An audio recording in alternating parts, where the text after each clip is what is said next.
24 डिसेंबर 2023 या दिवशी झालेल्या 8वीच्या NEM-MS परीक्षेमध्ये पेपर क्रमांक 2 स्कॉलॅस्टिक ॲबिलिटी टेस्ट म्हणजे सॅट पेपर म्हणजेच शालेय क्षमता चाचणी आणि या पेपरमध्ये गणित विषयासाठीचे जे प्रश्न होते ते 20 प्रश्न आपण या ठिकाणी पाहणार आहोत.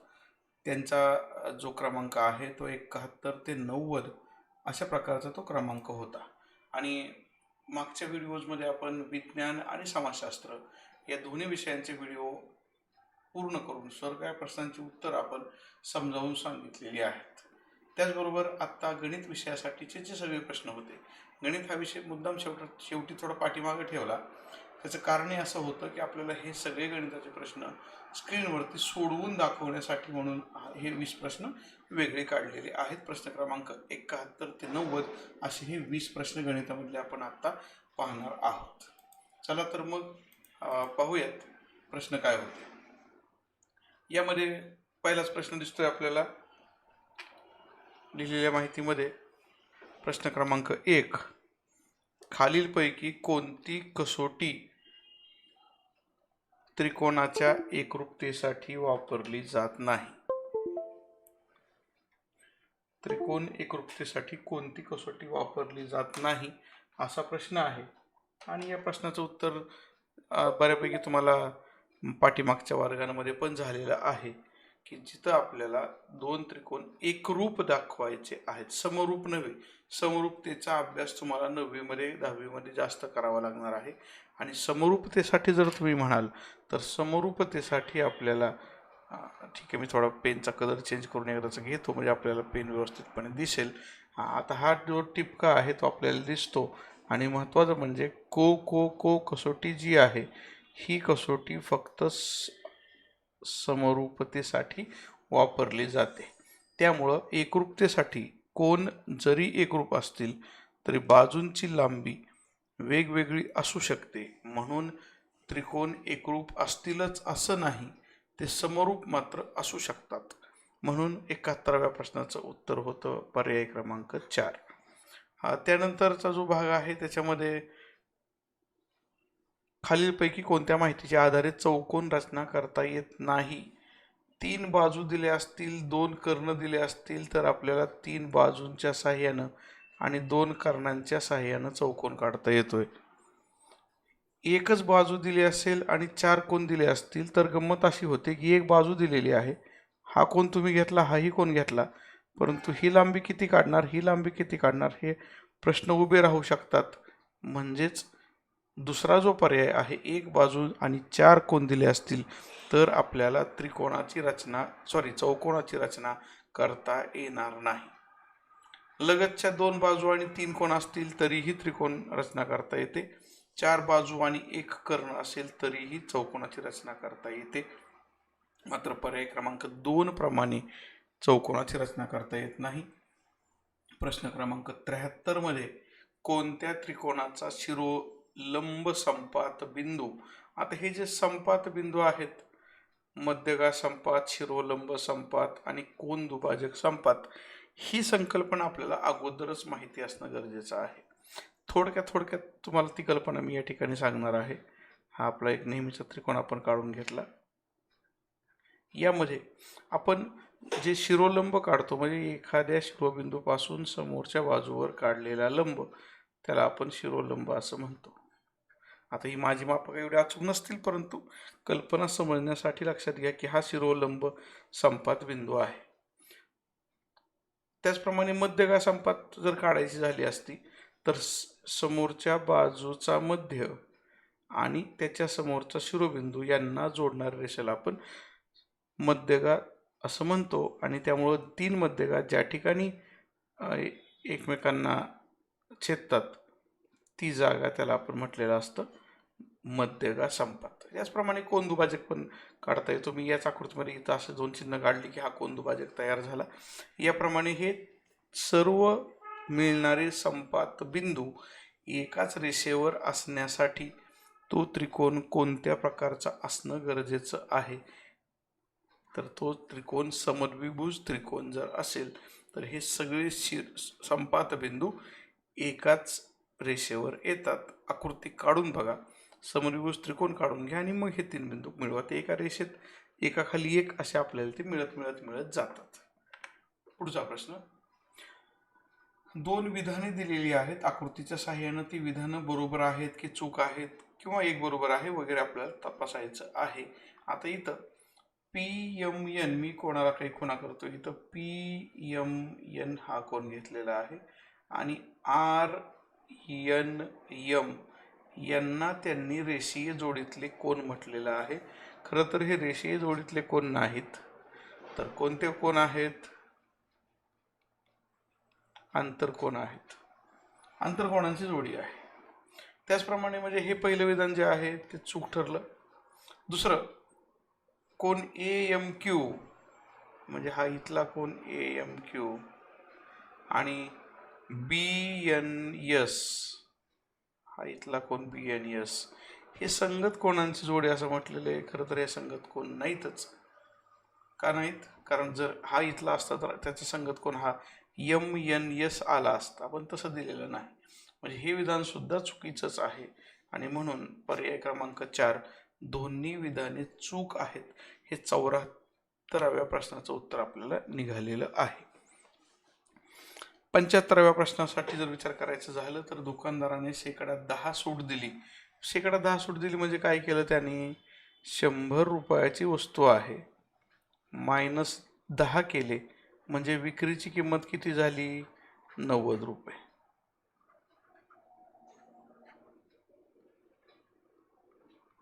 छापील किंमत यालाच आपण खरेदी किंमत असं म्हणतो. म्हणजे 100 रुपये जर खरेदी किंमत असेल, -10 सूट दिलेली आहे, अशी जी काही पुस्तक असेल, वस्तू असेल, ती 90 रुपयाला दिली जाईल हे असं आपल्याला कळालं. म्हणजे सूट दिलेली आहे 10 रुपये, 100ला 10. मग जर विक्रीची किंमत 360 असेल तर सूट किती दिली हा भाग इथं विचारलेला नाहीये. विचारलेलं आहे ते खरेदीची पुस्तकाची किंमत किती म्हणजे छापील किंमत किती. हे जर त्रैराशिक तुम्ही अशा प्रकारे सोडवलं, x गुणिले 90 बरोबर 360 गुणिले 100, तर हे सोडवलं तुम्ही x बरोबर 360 गुणिले 100 छेद 90. 90च्या पाड्यामध्ये चौथ्या नंबरला आहे, म्हणजे x ची किंमत मिळाली 400. म्हणजे पर्याय क्रमांक 1 आपल्याला उत्तर 75व्या प्रश्नाचं मिळतंय. प्रश्न क्रमांक 76 याचं उत्तर काही चॅनल्समध्ये चुकीचं दिलेलं आहे, काढून दाखवलेलं नाही. मी प्रत्यक्षात या ठिकाणी ते उत्तर तुम्हाला काढून दाखवणार आहे. 3/5 व म्हणजे 7/9, 1/3, 9/11 असे या संख्या दिलेल्या आहेत. आता या संख्या देत असताना थोडा संदिग्धपणा माझ्या या PPT मध्ये कदाचित असेल. इथे एक वजा चिन्ह उमटलेलं दिसतंय. आता हे वजा चिन्ह खरोखरच होतं किंवा नाही हे तर मला नक्की सांगता येणार नाही, परंतु ते वजा चिन्ह नाही असं गृहीत धरून मी उत्तर काढलेलं आहे. जर ते वजा असतं तर मात्र उत्तरामध्ये फरक पडला असता. बघूया आपण होतोय काय नेमकं. ही जी पहिली संख्या आहे, ह्या सर्व संख्या दिलेल्या आहेत, यातली मोठी संख्या कोणती आणि लहान संख्या कोणती हे ठरवायचं आपल्याला आणि त्यानंतर त्यातला फरक काढायचा आहे. ठरवण्यासाठी मी इथं त्यांचे आकडे लिहून टाकतो. 3/5 हे जर उत्तर आपण काढलं तर तो भागाकार दशांश रूपामध्ये 0.6 येतो. 7/9 हे जर आपण उत्तर काढलं असतं तर ते 0.777 असं 7 आवर्ती मिळत गेलं असतं. 1/3 ही संख्या आपल्या सगळ्यांच्या माहितीची आहे, 0.333 3 हे आवर्ती मिळत जातं. आणि चौथी संख्या मी इथंच लिहितो म्हणजे आपल्याला त्याची तुलना करता येईल. 9/11 त्याच्यासाठी आपलं उत्तर आलं असतं 0.8181. इथं 81 हे आवर्ती येत राहणार आहे.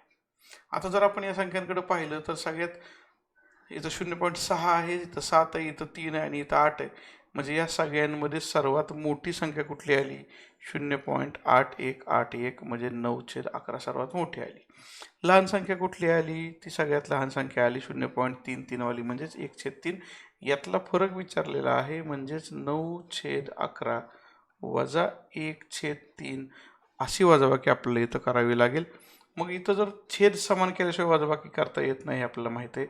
11 आणि 3 असे जे छेद आहेत त्यांचा थेट गुणाकार केला तर उत्तर मिळालं 33.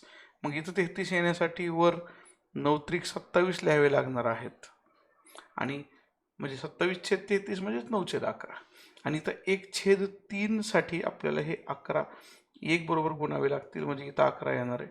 म्हणजे 27 वजा 11 म्हणजे 16/33 असं उत्तर या ठिकाणी पर्याय क्रमांक 1 म्हणून घेतलेलं आहे.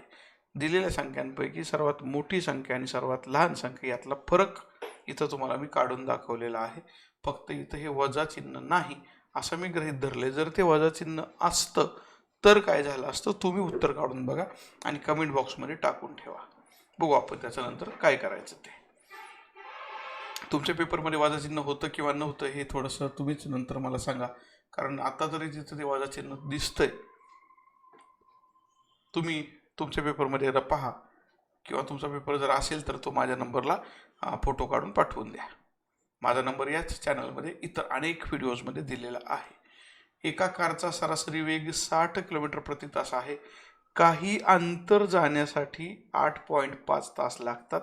मग आपल्याला एक सूत्र माहीत आहे, अंतर बरोबर वेग गुणिले वेळ. म्हणजेच वेग आहे 60 किलोमीटर प्रति तास, वेळ लागलेला आहे 8.5, म्हणजे 60 गुणिले 8.5 एवढं किलोमीटर अंतर सगळं मिळून आहे. आता काय सांगितलंय, तेच अंतर 7.5 तासामध्ये कापायचं आहे. आता आपण वेळ काढणार आहोत. वेळ काढण्यासाठी पुन्हा सूत्र घ्यायचं, इथं वेग काढायचा आहे. वेग म्हणून अंतर भागिले वेळ केलं. अंतर हेच आपलं आलेलं किती, 60 गुणिले 8.5. त्याला आपण 7.5 तासाने जर भागलं तर इथं मात्र आता उत्तर आलं असतं 68 किलोमीटर प्रति तास. प्रश्न असा आहे, आता विद्यार्थी प्रश्न जर वाचायला चुकला तर तो 68 उत्तर आलं की हे पहिलं उत्तर बरोबर म्हणून लिहिणार आणि ते चुकणार. का चुकणार? कारण तुम्ही नीट वाचलंच नाही. वेग ताशी किती किलोमीटरने वाढवावा लागेल.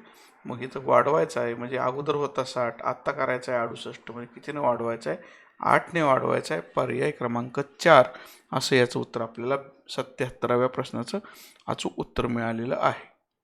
नेहमी बऱ्याच वेळेला आपल्याला दिसतं की पहिलं उत्तर बरोबर आहे, पण काही वेळेला मुद्दाम फसवण्यासाठी पहिलं उत्तर चुकीचं सुद्धा दिलेलं असतं. इथं संख्या दिलेल्या आहेत, अर्थात 3 संख्या 1, 2, 3 यांची आपल्याला सरळ जर आपण बेरीज केली तर ती बेरीज 0.222 अशी आली असती आणि त्याचा वर्ग करायचा आहे. म्हणजे जर आपल्याला गुणाकार करायचा आहे 0.222 गुणिले 0.222, आणि जर हा गुणाकार आपण इथं नीट करून घेतला शांतपणे, मी तुम्हाला गुणाकार सुद्धा करून दाखवणार आहे. 2×4 2×4 2×4, 2ने गुणाकार केला 444 मिळालं. इथं मी पहिली फुली मारली. पुन्हा तेच येणार आहे 4 4 आणि 4. आता मात्र 2 फुले मारावे लागतील, कारण त्या शेवटच्या 2ने आपण गुणाकार करणार आहोत. पुन्हा इथं आलेला आहे 4 4 आणि 4. आता आडवी रेषा मारली बेरीज करायला, 4 आणि 4 8, 4 त्रिक 12, हातच्या आलेला 1 आणि इथं 4. आता प्रश्न शिल्लक राहिला, दशांश चिन्ह द्यायचं कुठं तरी, तर वरती मोजायचं ना. ह्या दशांश चिन्हाच्या पुढं 1 2 3 अंक आहेत. इथं या दशांश चिन्हाच्या पुढे 1 2 3 आणि 3 आणि 3 6 झाले. मग उलट मोजू द्यायचं, 1 2 3 4 5 6 घरं पूर्ण करून मग पॉईंट द्यायचा. आणि मग अशा प्रकारचं उत्तर आपल्या इथं दिसतंय बघा, पर्याय क्रमांक 3 मध्ये तुम्हाला गुणाकार सुद्धा करून दाखवलेला आहे, म्हणजेच 0.222चा वर्ग करून दाखवलेला आहे. प्रश्नांची उत्तरं केवळ उत्तरं न सांगता पूर्णपणे प्रश्न सोडवून द्यावा असं मला वाटतं, म्हणून मी ते पूर्ण प्रश्न सोडवून दिलेले आहेत. याचाच उपयोग तुम्हाला तुमच्या स्कॉलरशिपच्या परीक्षेमध्ये, जेव्हा ती परीक्षा फेब्रुवारी महिन्यामध्ये होणार आहे त्यासाठी सुद्धा होणार आहे, कारण याच धर्तीवरचे अनेक प्रश्न तिथं सुद्धा तुम्हाला अभ्यासाला मिळणार आहेत. त्याचबरोबर आणखी तुम्हाला काही बुद्धिमत्तेचे, गणिताचे प्रश्न, उत्तरं आणि काही नवीन आयडियाज आवश्यक असतील तर त्यासुद्धा याच चॅनलमध्ये इतर काही व्हिडिओज 8वी शिष्यवृत्ती म्हणजे स्कॉलरशिपचे आहेत, ते जाऊन पाहिले तरी चालतील. ओ केंद्र असलेल्या वर्तुळाची 60 सेंटीमीटर लांबीची एक जीवा आहे, जी वर्तुळ केंद्रापासून 16 सेंटीमीटर अंतरावर आहे. ठीक आहे, म्हणजे ही जीवा आपण या ठिकाणी काढून घेतली. या जीवेची एकूण लांबी आहे 60. वर्तुळ केंद्रापासून आपण तिथं काढला लंब, म्हणजे इथं 30 आणि इकडं शिल्लक राहिलं 30, कारण आपल्याला प्रमेय माहीत झालेलं होतं कुठलं, वर्तुळ केंद्रातून जीवेवर काढलेल्या लंबामुळे जीवा दुभागली जाते, समान 2 भाग होतात, म्हणजे इथं झालं 30. ही जीवा वर्तुळ केंद्रापासून 16 सेंटीमीटर अंतरावर आहे. मग आपल्याला पायथागोरसच्या प्रमेयानुसार एक बाजू 16 दुसरी बाजू 30 असेल तर कर्ण किती असेल तो काढायचा आहे, आणि जो कर्ण आपण काढू तीच या त्रिकोणासाठी काय असणार आहे, त्रिज्या असणार आहे. अगदी तुम्ही गुणाकार भागाकार नाही करत बसलात तरी तुम्हाला उत्तर कॉमन सेन्सने मिळू शकतं. 16 आणि 30 बाजू असलेल्या काटकोन त्रिकोणाचा कर्ण हा 30 पेक्षा मोठा असणार आहे 100%. म्हणजे आपोआपच उत्तर किती येणार आहे, 34. इथं तुम्ही कॅल्क्युलेशन जो विद्यार्थी करत बसला, ज्याने 34 उत्तर काढलं, त्याचा अर्थ त्याला त्रिकोणाची माहिती पुरेशी नाही. त्रिकोणातली कर्ण हे बाकीच्या उरलेल्या 2 बाजूंपेक्षा नक्कीच मोठा असतो. ही त्रिकोणाचा गुणधर्म आपल्याला माहिती असणं गरजेचं. तर हे उत्तर 34. काही जण विद्यार्थी होते, त्यांनी 16चा वर्ग केला, 30चा वर्ग केला, त्यांची बेरीज केली, त्याचं वर्गमूळ काढलं, मग ते 34 आलं. गरजच नव्हती. म्हणजे तुम्हाला इथं काही प्रश्न हे कॅल्क्युलेशन न करताच द्यायचे असतात. पुढचा प्रश्न आहे, एका इष्टिकाची ती आकाराच्या पेटीचे घनफळ. आता इथं घनफळ दिलेले, साधं सूत्र दिलेले. इष्टिकाची ती आकाराच्या घनफळासाठी आपल्याला सूत्र माहिती असणं गरजेचं आहे. घनफळ बरोबर लांबी गुणिले रुंदी गुणिले उंची किंवा जाडी. मग लांबी दिलेली आहे, घनफळ दिलेला 150, लांबी आहे 10, रुंदी आहे 5 आणि तुम्हाला जाडी हेच विचारलेली आहे. मग आता 10 गुणिले 5 म्हणजे 50. 150ला जर 50ने भागलं तर 3 उत्तर येणार आहे. याप्रमाणे जी जाडी आलेली आहे ती आलेली आहे पर्याय क्रमांक 2, 3 सेंटीमीटर म्हणून. याप्रमाणे सोपे प्रश्न होते, पण आपण ते अचूकपणे न सोडवल्याचा परिणाम म्हणून आपली उत्तरं चुकलेली आहेत. एका वर्तुळाकृती बागेचा व्यास 84 मीटर असून त्या बागेच्या भोवती 3.5 मीटर रुंदीचा एक रस्ता तयार केला, तर रस्त्याचे क्षेत्रफळ काढा. या ठिकाणी तुम्हाला करायचे काय ते मी समजावून सांगतो. एकदाचा हा वर्तुळाकृती बाग घेतली आपण, इथं ऑलरेडी त्याचा व्यास 84 दिलेला आहे, म्हणजे त्रिज्या किती आली, 42 आली. याच्या बाहेरून पुन्हा अजून अशा प्रकारे रस्ता तयार केलेला आहे, आणि रस्ता तयार करण्यासाठी किती अंतर वापरले, पुढं अजून 3.5 मीटर, म्हणजे टोटल हे जे अंतर आहे ते झालं 45.5 मीटर. आता तुम्हाला करायचे काय, रस्त्याचं क्षेत्रफळ काढायचं आहे. म्हणजे इथं जर तुम्ही पूर्णपणे, तर आकृती मी हाताने काढल्यामुळे थोडी नीट येणार नाही, पण तुम्हाला कळते की याप्रमाणे जर आपण तो रस्ता पूर्ण तयार करून घेतला असता तर आपल्याला हे जे क्षेत्रफळ आहे हे सगळं ते सगळंच्या सगळं इथं विचारात घ्यायचं होतं. म्हणजे तुम्हाला करायचे काय, बाहेरच्या वर्तुळाचं क्षेत्रफळ वजा आतल्या वर्तुळाचं क्षेत्रफळ. बाहेरच्या वर्तुळासाठी त्रिज्या घ्यायची आहे 45.5 आणि आतल्या वर्तुळासाठी त्रिज्या घ्यायची आहे 42, आणि सूत्र आपलं वर्तुळाच्या क्षेत्रफळाचं वापरायचं पाय आर स्क्वेअर. म्हणजे असं लिहिलं तरी चालेल, पाय कॅपिटल आर स्क्वेअर. रस्त्याचं क्षेत्रफळ, तर हे तर तुम्ही किमती ठेवल्या आणि सोडवलं तर तुम्हाला ते उत्तर मिळून जाईल. काय करायचं मी ते सांगितलेलं आहे, आणि याचं उत्तर जे आहे ते तुम्हाला पर्याय क्रमांक 1 962.5 चौरस मीटर याप्रमाणे ते उत्तर आपल्याला मिळते. पुढे जाऊयात, अजून काही प्रश्न आपल्याला बघायचे आहेत.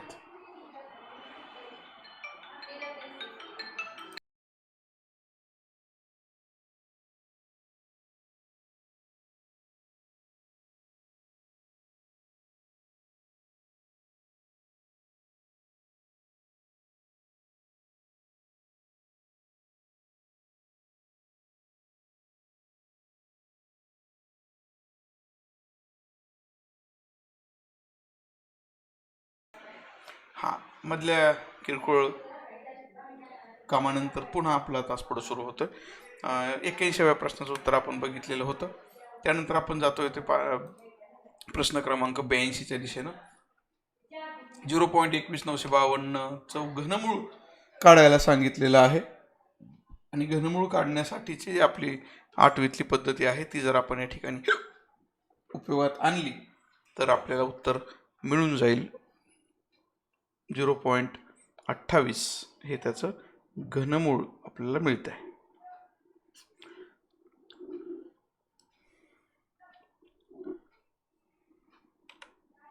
त्र्याऐंशीच्या उदाहरणासाठी तर थोडंसं दिसताना थोडंसं स्पष्टपणे हा प्रश्न आलेला नाही माझ्या पेपरमध्ये, परंतु एक्स घन अधिक एक्स वर्ग मी थोडंसं त्याला दुरुस्त करून घेतो.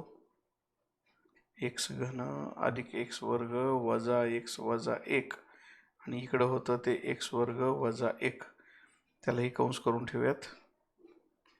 इथं मात्र एक्स घन अधिक एक लिहिलेलं दिसतंय.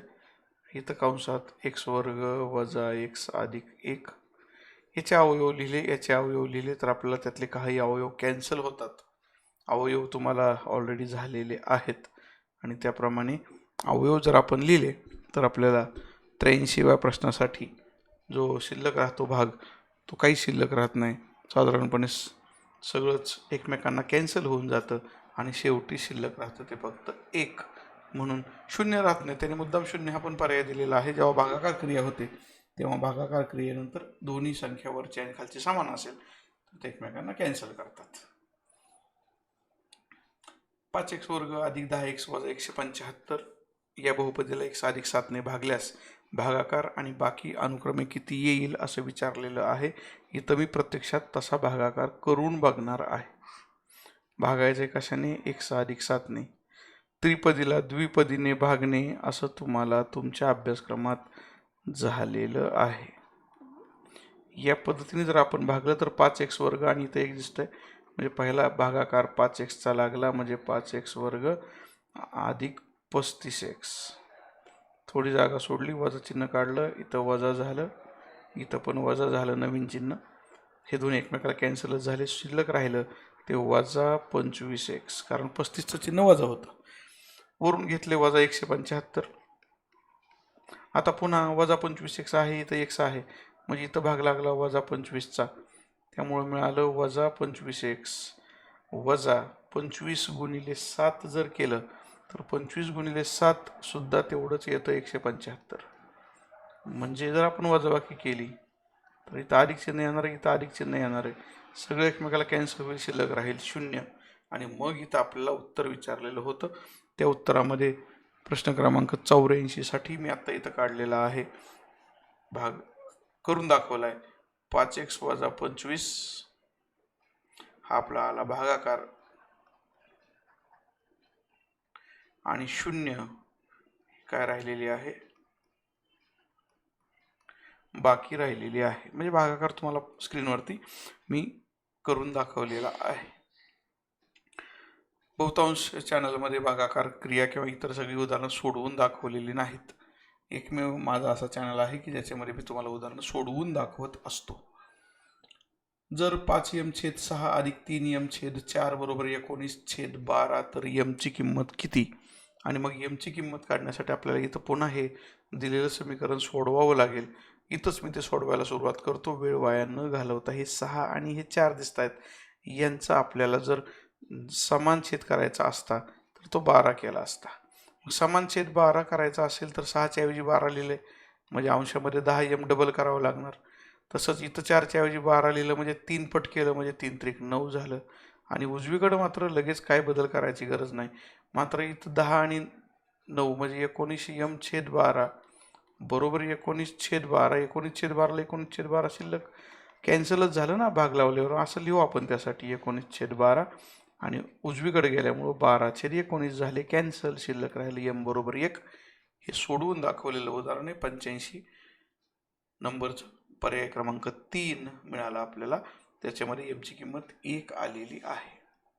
एका गावातील 20 कुटुंबातील सदस्यांची संख्या खालीलप्रमाणे आहे. त्या संख्येचा मध्य काढायचा आहे. मध्य काढण्याचं हे उदाहरण 9वीत सुद्धा आहे. त्यालाच आपण सरासरी असं म्हणतो. सेमी इंग्लिशवाले विद्यार्थी त्याला ॲव्हरेज असं म्हणतात. आणि मग हे ॲव्हरेज जर काढायचं म्हटलं तर त्याला आपण एक्स बार असं चिन्ह देतो. आणि एक्स बारसाठी साधं सूत्र बेरीज छेद एकूण संख्या.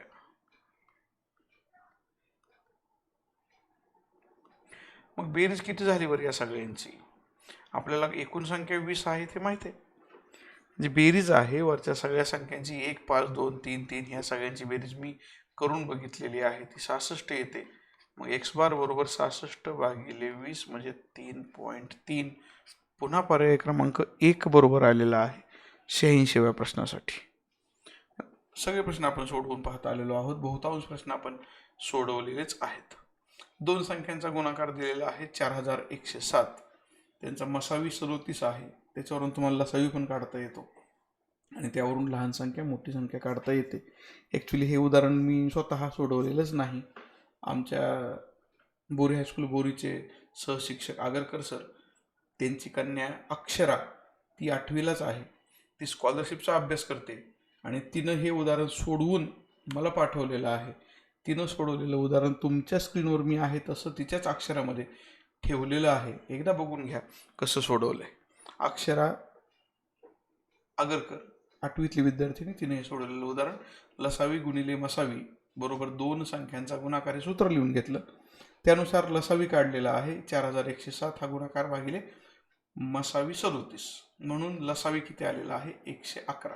आणि लसावी भागिले मसावी जर केलं तर असामायिक अवयवांचा गुणाकार येतो, तो आलेला आहे 3. आणि 3चे 2 अवयव पाडले 3 आणि 1.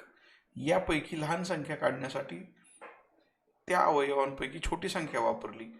लहान संख्या बरोबर मसावी गुणिले लहान असामायिक अवयव म्हणजेच 37 गुणिले 1 बरोबर 37.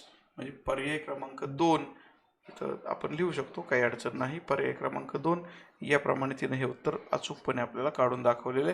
म्हणजे आगरकर सरांना मी थँक्यू म्हणण्याच्या ऐवजी या व्हिडिओच्या माध्यमातून मी अक्षरालाच थँक्यू म्हणणार आहे. आणि अक्षराला तिच्या स्कॉलरशिपच्या परीक्षेसाठी भरपूर अशा शुभेच्छा सर्वांच्या वतीनं तिच्यापर्यंत पोहोचलेल्या आहेत. अशाच प्रकारचे अनेक अवघड उदाहरणं इथून पुढच्या काळात सुद्धा अक्षरा आपल्याला सोडवून देणार आहे. पुढचा प्रश्न, 11 मीटर व 19 मीटर लांबीचे 2 विजेचे खांब एकमेकांपासून 15 मीटर अंतरावर जमिनीवर उभे आहेत. अर्थात इथं काही गोष्टी गृहीत धरलेल्या असतात की तुम्ही उभा केलेला जो विजेचा खांब आहे तो आपल्या म्हणजे थोडीशी आकृती काढून दाखवतो म्हणजे तुमच्या लक्षात येईल. आपली जी ग्राउंड लेवल असते, जमिनीची लेवल असते, या जमिनीच्या लेवलला अगदी परपेंडिक्युलर म्हणू आपण, अशा प्रकारे हे खांब उभे केलेले असतात. या 2 खांबांमधलं अंतर जेवढं त्यांच्या तळाला आहे तेवढंच वरती असतं. हे 15 मीटर अंतरावर उभा केलेले आहेत म्हणजे इथं अंतर सुद्धा किती असणार आहे 15च असणार आहे. ही त्यांची टोकं दाखवलेली आहेत. पहिल्या खांबाची उंची आहे 11 मीटर, दुसऱ्या खांबाची उंची आहे 19 मीटर. मग असं जर झालं तर हे इथपर्यंतचं अंतर 11 कॅन्सल झालं, शिल्लक राहिले इथं आपल्याला 8 मीटर. आता हे 19 जे होतं ते पूर्ण होतं एवढं, हे शिल्लक राहिलेलं किती आहे ते 8 राहिले. आणि मग जर आपण इथं अशी एक आणखी रेषा ओढली, त्याला आपण या काटकोन त्रिकोणाचा कर्ण म्हणूया, इथंही काटकोन तयार झाला. तर आपल्याला आता बाजू माहिती झालेली आहेत 8 आणि 15. इथं आपल्याला त्रैराशिक माहिती असणं गरजेचं आहे. 8, 15 आणि त्याला जोडून असतो तो 17. म्हणजे आपल्याला मिळालेलं हे जे अंतर आहे कर्णाचं अंतर, वरच्या 2 टोकांमधलं अंतर, ते मिळणार आहे 17. 8 म्हणजे जशी पायथागोरसची त्रिका आहेत त्या त्रिकांनुसार 2 बाजू जर 8 आणि 15 असतील काटकोन त्रिकोणाच्या तर त्याचा कर्ण हा 17 असतो. म्हणून उत्तर निघालेलं आहे 17. पर्याय क्रमांक 1. शेवटचे काही प्रश्न आहेत, सोपे प्रश्न होते. सरळ व्याज आणि चक्रवाढ व्याज यांची जर सूत्र आपण या ठिकाणी वापरली तरी उत्तर काढता येऊ शकतं. अगोदर चक्रवाढ व्याज काढून घ्या, सरळ व्याज काढून घ्या. तिकडं तुम्हाला डायरेक्ट ए मिळतो आणि ए मधून नंतर परत आय काढण्यासाठी ए मायनस पी करावं लागतं. मग ही आलेली चक्रवाढ व्याजाची किंमत, त्यातून इथं आलेली ही सरळ व्याजाची किंमत वजा केली की तुम्हाला फरक मिळणार आहे. हा एक प्रकार. दुसरा एक प्रकार आहे काय, फरक जर काढायचं म्हटलं तर सरळ तुम्ही डायरेक्टली मद क भागिले 100 आणि अजून एकदा भागिले 100 म्हणजे 2दा खाली चेहऱ्यामध्ये 100 लिहायचे.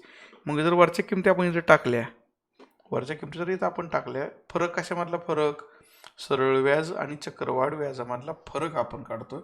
म्हणून मग म ची किंमत, म म्हणजे मुद्दल आहे 20,000.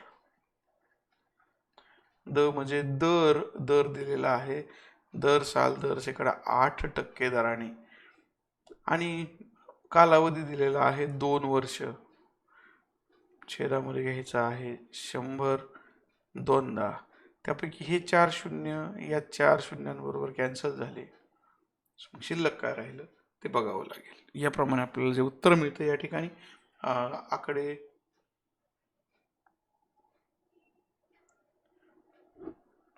आकडे कुठेतरी काहीतरी माझ्याकडनं चुकलेले दिसत आहेत.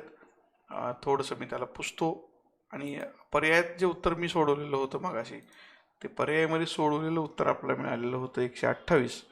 ठीक आहे, तुम्ही अजून चक्रवाढ व्याज वेगळं काढून बघा, सरळ व्याज वेगळं काढून बघा आणि मग त्या दोघांमध्ये वजाबाकी करून बघा, तुम्हाला ते उत्तर 128 असं मिळून जाईल. शेवटचा प्रश्न होता, एका घनाकृतीला 12 शिरोबिंदू म्हणजे व्ही ची किंमत 12 दिलेली आहे, कडा दिलेल्या आहेत 18 म्हणजे ई ची किंमत 18 दिलेली आहे, पृष्ठांची संख्या म्हणजे फेसेस किती असं विचारलेला प्रश्न आहे. यासाठी आपल्याला पुन्हा सूत्र माहिती असणं गरजेचं आहे. कोणतं सूत्र? E+2 is equal to F+V. मग ई जो आहे तो 18 आहे, 18 अधिक 2 बरोबर F माहीत नाही, फीची किंमत 12 आहे. ती किंमत जर आपण इथं ठेवली, 18 आणि 2 20 झाले, 12 आणि किती केल्यावर 20 मिळतील, तर यावरून आपल्याला F ची किंमत 8 आहे असे मिळणार आहे. म्हणजे पृष्ठांची संख्या 8 असणार आहे.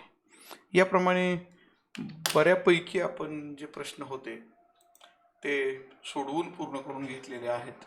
म्हणजे तुमच्या माहितीसाठी आपण जे काही प्रश्न आता सोडवून घेतले ते गणित विषयाचे प्रश्न होते. कुठले राहिले होते हे आपल्याला सॅटमध्ये प्रश्न क्रमांक 71 ते 90 या क्रमांकामधले होते. म्हणजे इथं जे आपण सांगितलं त्याप्रमाणे गणितामधले प्रश्न क्रमांक 1 ते 20 म्हणतोय मी, परंतु ॲक्च्युली हे 71 ते 90 या क्रमांकाचे प्रश्न 24 डिसेंबर 2023च्या प्रश्नपत्रिकेमधले सोडवलेले आहेत. ठीक आहे, याप्रमाणे आपण हे उदाहरण पूर्ण करून घेतलेले, सगळी उदाहरणं आपली पूर्ण झालेली आहेत. इतरही जे सगळ्या प्रश्नांची उत्तर तुम्हाला आता मिळालेली आहेत. 180 पैकी आपला स्कोर किती होतोय ते बघा आणि लवकरच आपल्याला रिझल्ट मिळेल, लवकरच आपल्याला मेरिट कळेल. तुम्हाला सगळ्यांना NMMSची स्कॉलरशिप मिळावी अशी मनापासूनची सदिच्छा व्यक्त करतो. तुम्ही लगेचच विश्रांती घ्यायची नाही. स्कॉलरशिपची परीक्षा फेब्रुवारी महिन्यामध्ये आहे, त्याच्या तयारीला लागायचं आहे. याच चॅनलच्या माध्यमातून काही व्हिडिओज तुमच्या अभ्यासासाठी मदत म्हणून प्रसारित केले जातील, तेही वेळच्या वेळी पाहत राहा. त्याचबरोबर प्रश्नपत्रिका सोडवण्याचा सरावसुद्धा घेतला जाईल, त्या दिशेनं सुद्धा तुम्ही लक्ष देणं गरजेचं आहे. धन्यवाद.